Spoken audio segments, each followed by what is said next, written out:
nosso Senhor Jesus Cristo. Queridos irmãos em Cristo Jesus, que com carinho eu quero de forma bem particular saudar a cada um de vocês. Eu quero saudar nessa noite aos servidores dessa liturgia, os ministros da Eucaristia aqui presente, o Ministério da Palavra, Ministério de Música, aos nossos coroinhas e cerimoniários, a todos os agentes da pastoral, do dízimo e da acolhida. Ao mesmo instante, eu também saúdo aos homenageados dessa noite, dessa quinta noite do festejo do Senhor Deus Menino, à comunidade Santa Isabel, à comunidade de São Jorge, a de Nossa Senhora da Ajuda, a pastoral da catequese, a missão Chama Viva e as crianças. Quero ainda saudar ao meu irmão amado seminarista Rafael, o diácono Sandoval, meu estimado irmão em Cristo, Padre Wesley, pai e guia espiritual desta igreja particular de Bicaraí. Estamos aí no quarto domingo do tempo comum. Ora, já no início do Evangelho, nós encontramos a palavra que proclamada, ela mostra Jesus ensinando na sinagoga.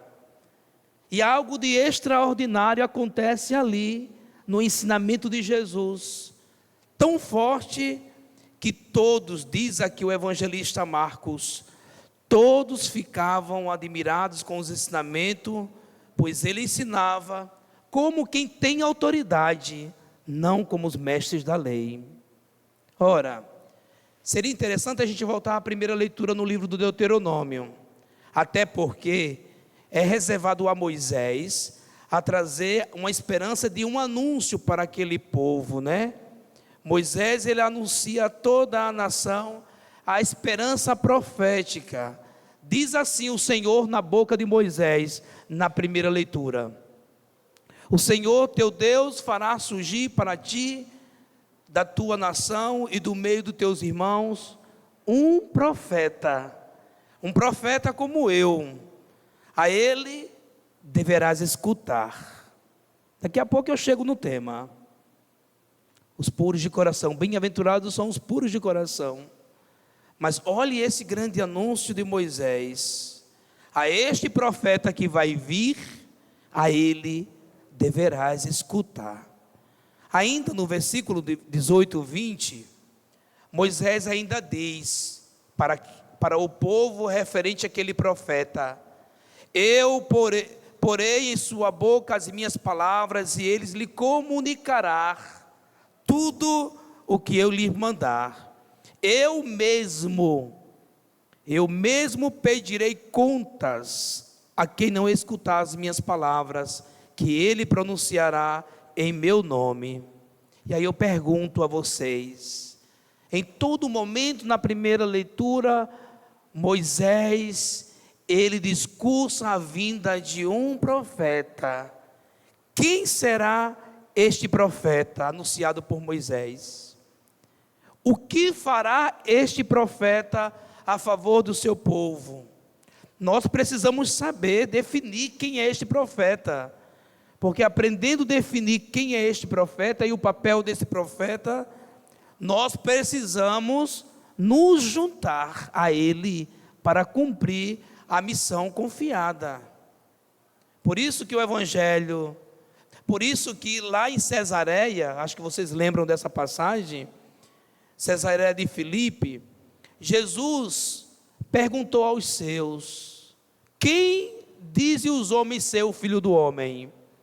E as respostas foram muitas, porque o povo ainda não entendia e não compreendia quem era de verdade Jesus. E a resposta daqueles eram essa: ah, Senhor, estão dizendo que tu és João Batista, que tu és Elias, que tu és Jeremias, que tu és um dos profetas. Meus amados irmãos e irmãs, olha que a atitude de misericórdia de Deus, já que vocês estão trabalhando as bem-aventuranças, eu diria que é a maior expressão da misericórdia de Deus para com o seu povo. Olha que atitude de misericórdia é do Senhor, o evangelho de hoje. Nós estamos diante do primeiro ato público assumido por Jesus em suas atividades pastorais. Marcos, o evangelista, ele quer nos mostrar que Jesus ele estava primeiro em um templo, era sábado, e em um espaço, era sinagoga. Na região de onde? De Cafarnaum. Isso aqui é muito forte para nós. Jesus deixa um pouco a pequena cidade de Nazaré, e agora ele parte para Cafarnaum. É lá em Cafarnaum que a voz do Messias vai ser ouvida. Por que em Cafarnaum? Ora, Cafarnaum é uma cidade de polo, uma cidade de porto marítimo. Cafarnaum era uma cidade do encontro, onde as pessoas iam e vinham. A multidão das cidades circunvizinhas parava em Cafarnaum. É como que a cidade de Itabuna ser a mãe das cidades pequenas da região, assim era Cafarnaum. O texto do Evangelho diz isso hoje. Dia de sábado, Jesus entra na sinagoga, na cidade de Cafarnaum. Cafarnaum foi o lugar onde a voz do Senhor ressoou sobre todos. Ele deixou Jesus, a pequena Nazaré, e agora vai se enveredar pela cidade de Cafarnaum para pregar em dia de sábado. Que grande exemplo o Senhor nos dá. Eu vou abrir agora um parêntese, porque eu quero me direcionar a alguns católicos que estão nos acompanhando aqui pelo nosso canal no YouTube. Vejam só, Jesus dá um exemplo na cidade de Cafarnaum, cumprindo, como judeus, cumprindo de estar na casa do Pai no dia do Senhor. Para os judeus, o dia do Senhor era o sábado. Até em Jesus era o sábado. E Jesus estava lá, cumprindo o seu preceito, adorando o Pai, glorificando o Pai, bendizendo o Senhor. E eu espero, agora vem a minha aspazinha, viu, católicos? Para você diretamente que assiste a missa.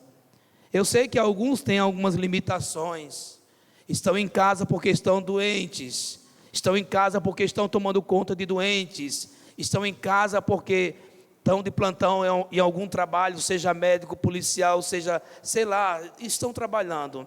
Mas nós temos ainda muitos católicos que assistem à missa, mas não participa da missa. Isso não é ter atitude profética, protagonista da missão que o Senhor nos confiou. É preciso você vir para a casa do Pai, a exemplo de Jesus, cumprir essa missão. Fecha aspas. E aqui estava Jesus, lá na sinagoga, pregando. Jesus, quem era Jesus? Quem poderia pregar na sinagoga? Só um mestre da lei, só alguém requintado, só alguém que era de verdade valorizado na sociedade. E Jesus, na sua idade aí, pregando para os doutores da lei, para toda a assembleia, ele sim, já era tido como mestre. A palavra nos garante isso, que Jesus é mestre, e por isso ele estava a ensinar todos os seus. Esse é o papel maravilhoso do Senhor. No início da pregação de Jesus, algo de inusitado acontece ali.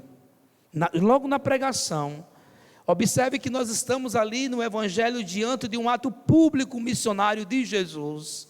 Aparece um homem, diz o texto, aparece um homem possuído por um espírito mau, que tenta interromper a fala de Jesus. O homem com espírito mau pronuncia esse discurso: que queres de nós, Jesus Nazareno? Vieste para nos destruir? Eu sei quem tu és o Santo de Deus. Eu vou de novo abrir uma aspazinha. porque precisamos entender algumas questões aqui.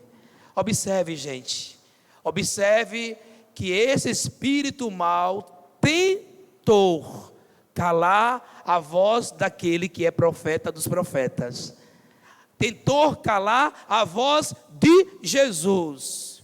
Aqui vale acentuar uma coisa: não é o homem dialogando com Jesus, são os espíritos maus. Não era um espírito, era uma legião. Observe que o espírito mau, ele fala no plural.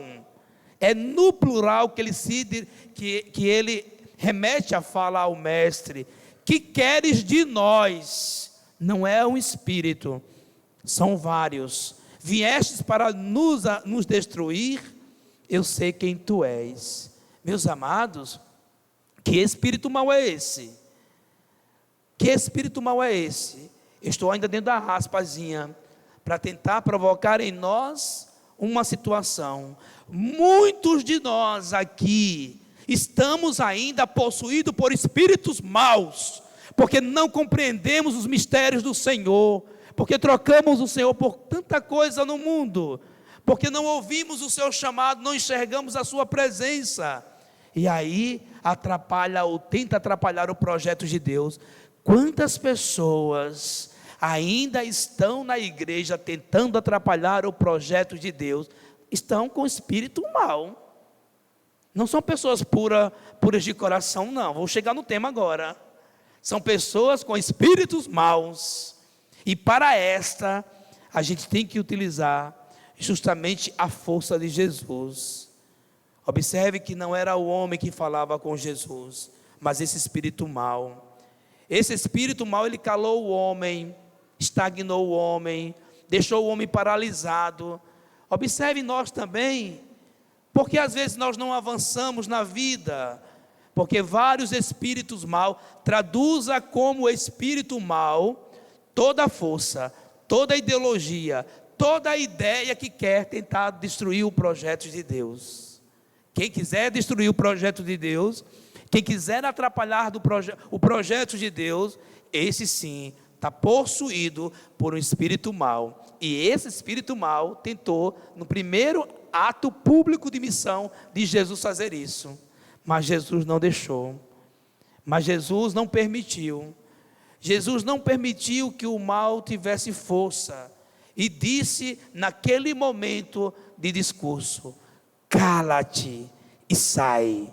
No mesmo instante, o homem, ele foi libertado.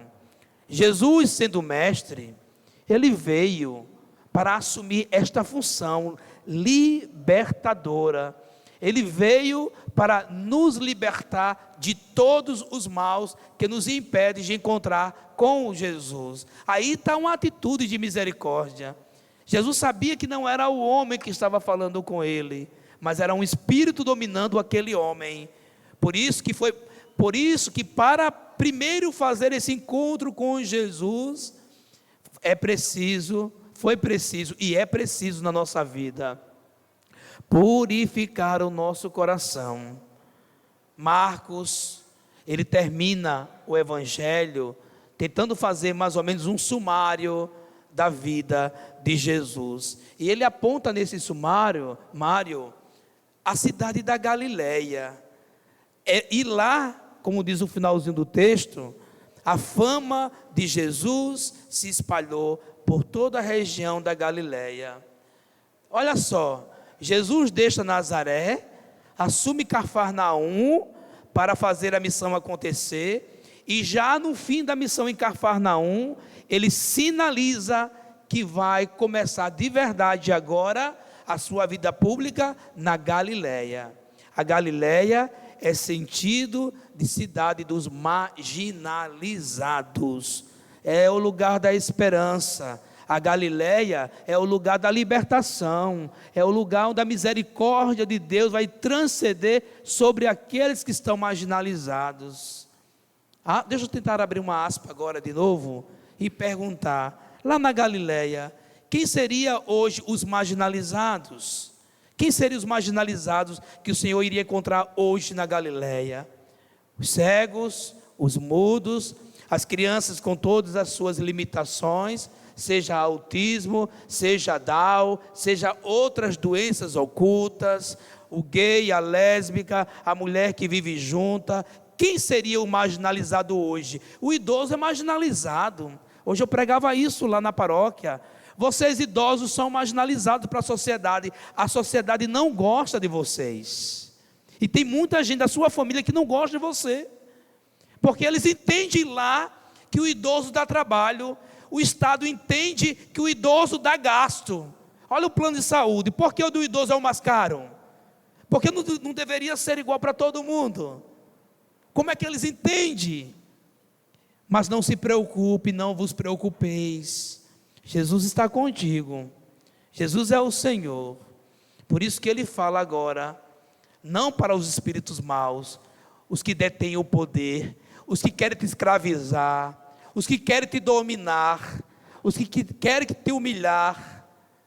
Ele não fala agora para os espíritos maus. O Senhor agora, nessa quinta noite, aqui em Bicaraí, fala para você, que é um bem-aventurado, puro de coração, porque somente esses é que conseguirão ver a Deus. Gente, o puro de coração, a pessoa pura de coração, ela vive na presença do Senhor, conservando um coração que é digno de uma relação com Ele. Uma pessoa pura de coração conhece os traços do seu Senhor no seu dia a dia, no seu convívio familiar, no seu convívio social, no seu convívio religioso. E somente assim é que é possível ter um coração puro, unificado, linear e não tortuoso, mas um coração simples, estando sempre na presença do Senhor. Coração purificado, ao falar de coração puro, somente esses verão a Deus, é o resultado de um processo de libertação e de renúncia. Por isso, é preciso reconhecer daquela parte do coração que está sob a influência do mal. Nós precisamos tomar consciência em nós das nossas limitações, para humildemente recorrer àqueles que podem nos ajudar, aqueles que podem conosco circuncisar o coração. Sabe o que quer dizer circuncisar o coração? É diagnosticar no nosso coração as atitudes maléficas que nós carregamos e cortar, circuncisar. Lembra da fimose, né? Fimose, cortar. Por que cortar? Porque se eu não corto, eu impeço da fisiologia acontecer. Eu tenho que tirar, eu tenho que cortar, circuncisar no coração as tendências do mal. E nós temos muitas. Nós que somos de igreja, olha, nós temos muitas. As fofocas, as brigas e as guerras que acontecem nos grupos de pastorais, as mentiras. Nossa, tem tanta gente na igreja que serve, que comunga, intrigado do pai, intrigado da mãe, intrigado do irmão, e vem para a fila da comunhão. Não pode não, filho, não pode. Precisa, eu acabei de dizer aqui que o puro de coração é a pessoa que procura estar em sintonia de graça com o Senhor. Sintonia de graça, a partir já da consciência, tem uma consciência livre, libertadora. Nós não cantamos no início da missa, para o Espírito Santo nos auxiliar, Ele nos auxilia. O problema é que nós somos teimosos, e não permitimos que esse mesmo Espírito em nossa vida faça a obra do Pai acontecer. Por isso, meus amados irmãos, é preciso circuncisar, grava isso, cortar do coração aquilo que me atrapalha a crescer. Primeiro, como pessoa. Se eu sou uma péssima pessoa, se eu sou uma boa pessoa, eu vou ser um bom cristão, um bom marido, um bom pai, um bom amigo, um bom companheiro. Nunca vá pela condição religiosa, Nunca vá pela condição religiosa. Procure saber quem é quem lá no berço. A mulher que vai casar, pergunte à sogra como era o filho, porque ele traz as raízes do lar. Entende? Para isso, meus amados irmãos, e para completar a sabedoria desta bem-aventurança, é necessário criar em nós um lugar de Deus. Se já existe um lugar de Deus em nós, é preciso então dar um lugar a Deus. Como dizia Santo Agostinho, Deus, Ele é mais íntimo de mim do que eu mesmo. Muito forte essa palavra de Santo Agostinho. Deus, Ele conhece muito mais você do que você mesmo. É preciso parar, é preciso refletir e se perguntar: eu tenho sido manso, puro de coração?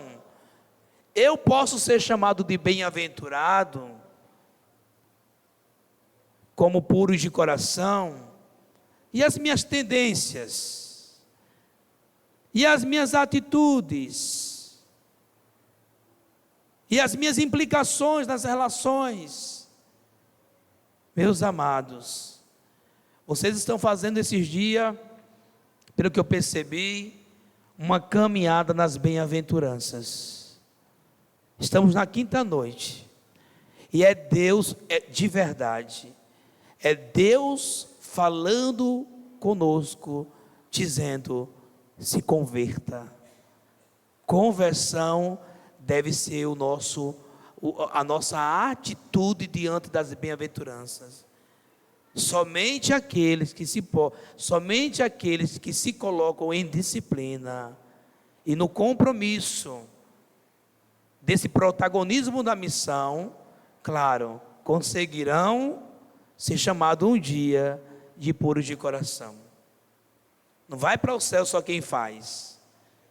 Fazer é fácil, até Satanás fazia.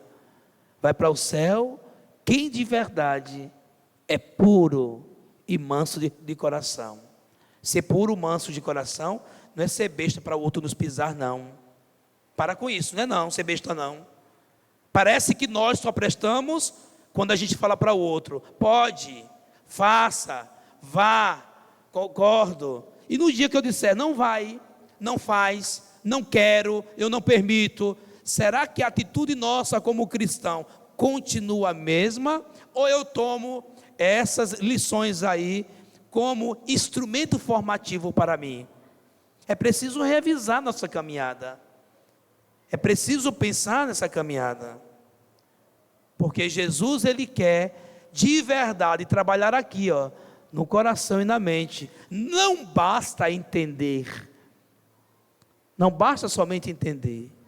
É preciso cair no coração para que chegue perto das mãos e aconteça a missão. Conheço um coração tão manso, humilde e sereno,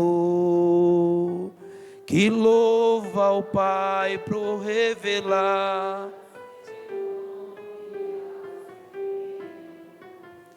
que tem o dom de amar e sabe perdoar.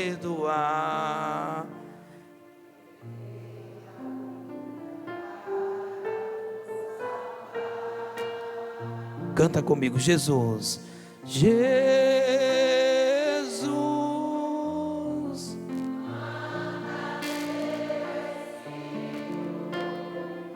para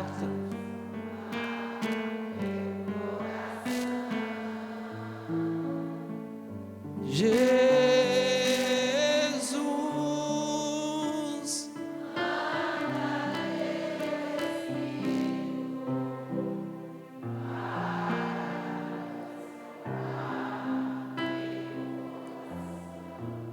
às vezes no meu peito bate um coração de pedra, magoado, frio, sem vida, aqui dentro ele me aperta. Não quer saber de amar, nem sabe perdoar. Quer tudo e não sabe partilhar. Jesus.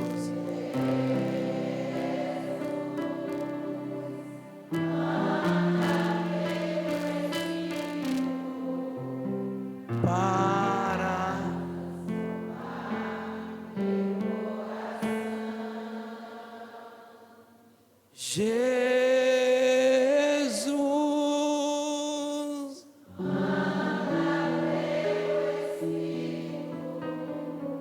para transformar, lava, purifica e restaura-me de novo.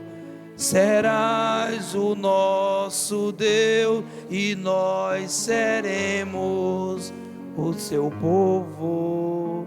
Derrama sobre nós a água do amor, o Espírito de Deus, nosso Senhor.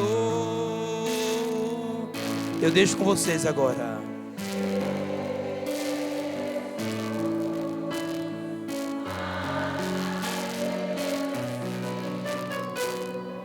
Para transformar meu coração.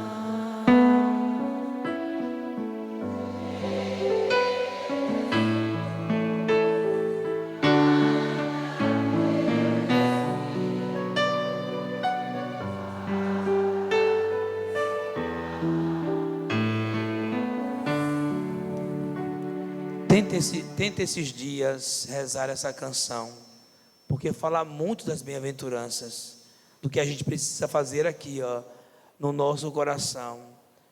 Ser religioso não é somente ser de Deus, não, viu? Nós não precisamos só da religião, não. Nós precisamos de Deus. Precisamos não somente caminhar com Jesus, precisamos estar em Jesus. Não precisamos ser meramente convencidos, precisamos ser convertidos. Muitos de nós aqui ainda não nos convertemos, estamos convencidos da caminhada, mas não estamos convertidos. Peçamos ao nosso bom Deus, peçamos a Nossa Senhora que nos auxilie nessa caminhada espiritual das bem-aventuranças e nos dê o entendimento de que, para que eu seja puro de coração, eu preciso criar um lugar de Deus na minha vida em relação ao meu irmão. Louvado seja o nosso Senhor Jesus Cristo. Creio em Deus Pai Todo-Poderoso,